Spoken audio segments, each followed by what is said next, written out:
ముఖ్యమంత్రిని ప్రజలు ప్రశ్నించవచ్చు, విమర్శించవచ్చు, ఎన్నికల్లో ఓడించవచ్చు. కానీ బలిస్తాం జాగ్రత్త అనే భాష ప్రజాస్వామ్యంలో సరైందేనా? ప్రస్తుతం సోషల్ మీడియాలో ఒక వీడియో వైరల్ అవుతోంది.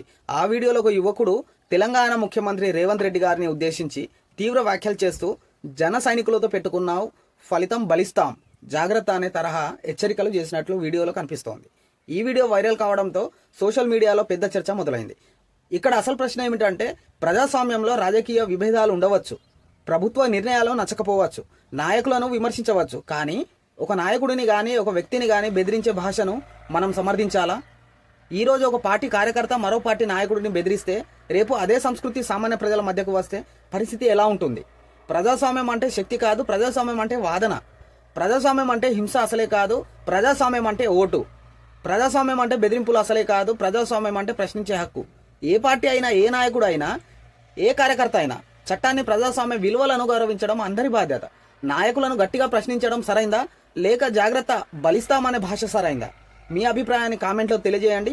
ప్రజాస్వామ్యంలో చివరికి గెలవాల్సింది భయం కాదు, ప్రజల తీర్పు. మరో అంశంతో మళ్ళీ కలుద్దాం.